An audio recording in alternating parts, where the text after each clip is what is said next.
Deep within the mountainous valleys of my home state, I found a strange forest called the Silver Mist Forest, but no one can ever go there. I stumbled upon it one evening while hiking through the wilderness back in 1998. I wandered off the typical hiking trail while in the adventuring mood and had all but gotten lost in the dense pine trees when I saw an old wooden sign which read, "The Silver Mist Forest." Cautiously, I journeyed farther into the woods. I had with me a compass and one of those old emergency satellite phones in case I really needed to call for help.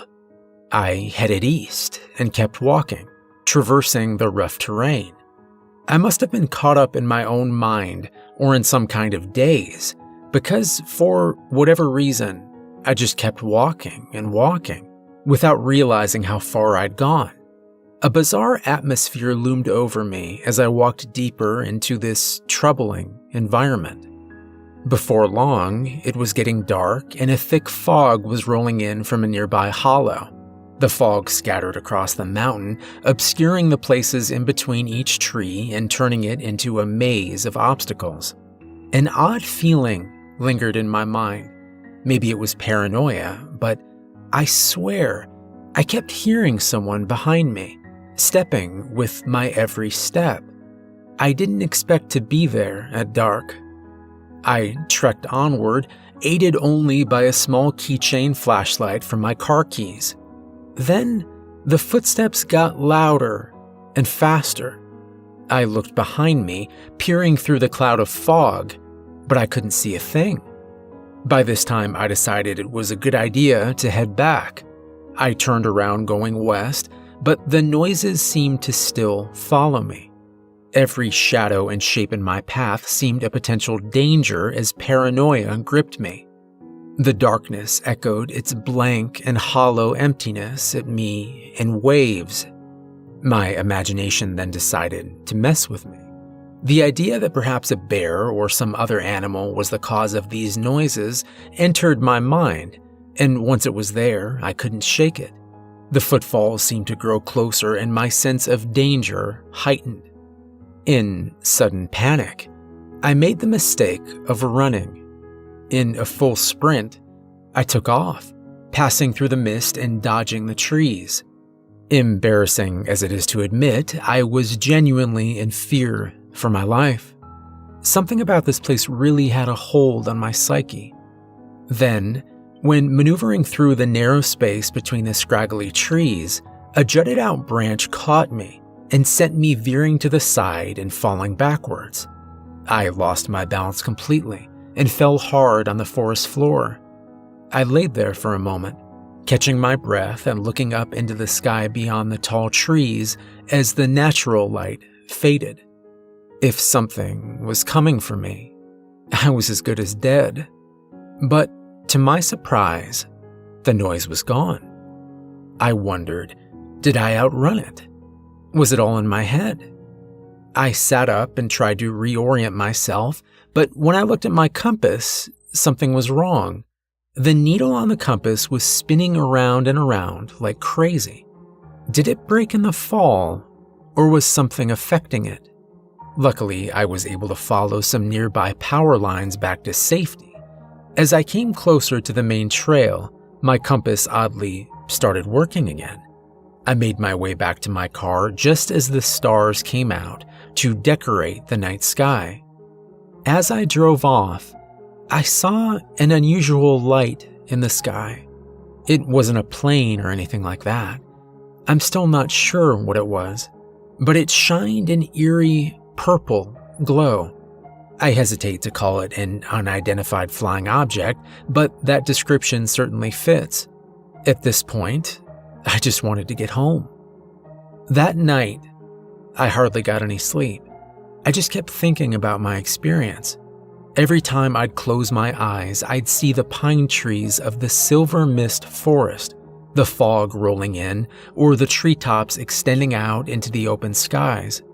I'd hear the ominous sound of something approaching, or see the bright, glowing purple light in the sky. That night, I dreamed of running through the darkened forest, of weaving between the tall trees in a hurried attempt to get away. But what was chasing me, I wondered. The dream had felt so real. I could feel the forest floor, the fresh night air, hear the crickets, and sense the danger of something approaching. What was I running from? I needed to go back there. Something was pulling me back. It was like a piece of me was still there. This time, however, I'd go in the morning. This time, I'd be prepared to see something strange. I made my way toward the main hiking trail, driving my usual route, with the tall pine trees scraping the sky on either side of the road. Suddenly, something stirred in a nearby bush. A dark, hairy mass appeared from the foliage. It darted its way onto the road ahead. In an instant, I slammed on my brakes and narrowly avoided hitting it. There stood a human-like figure, completely covered in hair. Before I could get a good look at it, the creature ran off. It disappeared into the thick wilderness, never to return again. What the heck did I just see? I sat there in the middle of the road for a while, shocked and dumbfounded by what just happened. Maybe it's hubris, foolhardiness, or something that came over me, but I kept driving. It would only get weirder from there. I looked down at my watch. Inexplicably, it had stopped. I parked my car at the trail entrance and began the trek into the woods. I entered into the silver mist forest, traveling across the tough terrain once more and heading east in the direction of the sunrise. The forest felt alive and active, as if every tree was conscious of my presence. It felt even stranger than before. The environment seemed to hum with electricity. The atmosphere surrounded me and clung to me like a blanket. The air was thick and hardly breathable. Again, the fog rolled in, covering everything in an impenetrable haze. A man stepped forward from the mist. Startled, I jumped back. He was wearing a green forest ranger uniform with identifying patches on his shoulders and front pocket. "What are you doing out here? You're not allowed to be this far off the trail," he said in a commanding voice. "Oh, sorry, I was just looking around," I said nervously. I thought about telling him about the strange thing that ran out in front of my car, but he seemed like a no-nonsense kind of guy. "I'm gonna need you to turn around and head back to the main trail now," he said, giving me a stern look. Something didn't feel quite right about this guy. His voice sounded almost unnatural, like a stage performer delivering a line. It was only then that I noticed that his name tag was blank and that one of the patches on his shoulders was upside down. His gaze harshened, as if he noticed that I'd noticed. "Turn around and go back to your vehicle," he said. Despite my suspicions of the man, I followed his orders to avoid getting in any trouble. Yes, sir," I replied and began to turn around. As I was walking towards the entrance, I heard him say, "Remember, you didn't see anything. Understood?" I looked back over my shoulder and saw the man vanish into thin air. It wasn't just the fog covering him. He disappeared entirely before my eyes. I kept walking back to my car. I knew then that something was very strange and seriously wrong about this forest. Either this place was messing with my mind, or the strangest of beings had claimed it as their home. As I walked farther and farther away, my mind seemed to clear more and more. There's no way that just happened. I must have imagined it. There's no way, I told myself. I had to be sure. I began walking back towards where the man had been, but as soon as I took a few steps, a figure began appearing from the mist. It was a frightening specter in the shape of a wolf. The creature's eyes shined an eerie diamond brilliance, and its body gleamed a bright silver. This bizarre figure was no ordinary animal. The wolf began to speak in a haunting and uncanny human voice without ever moving its lips. "Turn back," it whispered. The silver wolf took a step forward. I stood frozen for a moment, with panic growing within me. "Turn back," it said again, increasing in volume. I could hear the sound of it speaking both in my mind and in my ears. The specter walked towards me yet again, and I got the most intense feeling of fight or flight I've ever gotten in my life. "Turn back," it wailed. I took off running as fast as I could all the way back to the main trail. A primal and animalistic need to escape consumed me.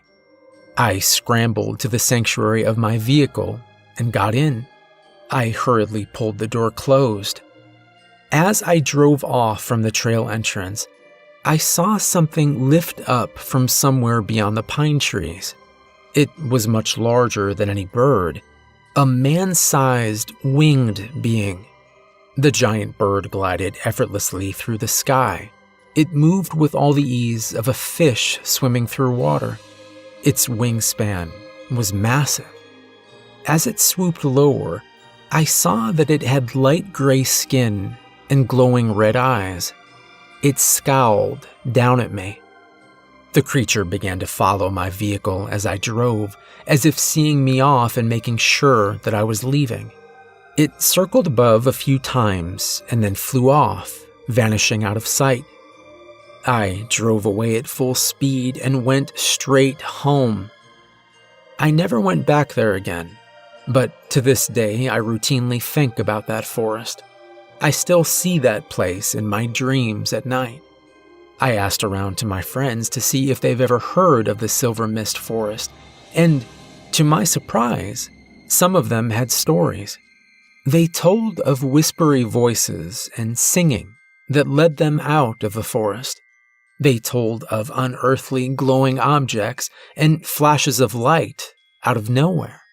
They said electronics would mysteriously stop working, as if there was some kind of interference. One of my friends said that she'd been hiking through there when suddenly she got the odd feeling that she had to leave. That theme repeated in all of their stories, the thought randomly popping into their minds that they had to get out of there. It was as if the forest had its own way of keeping you out or letting you know that you shouldn't be there. Another friend of mine told me that he'd gone camping there only to wake up with his tent back on the main trail. The Silver Mist Forest is the strangest place I've ever been. The word haunted doesn't cut it. It's a mystery that pulls you in but turns you away before you can understand it.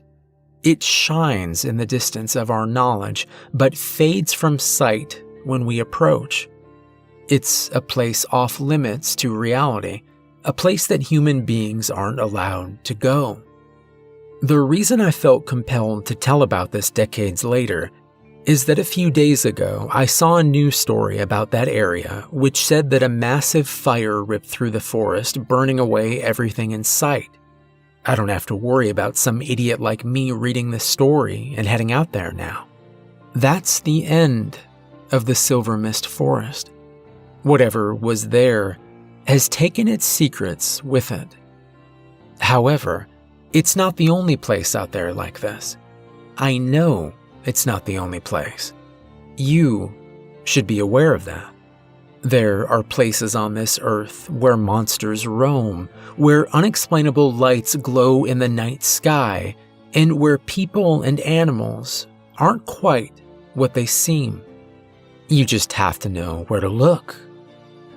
And sometimes, if you're like me, you'll find it by accident.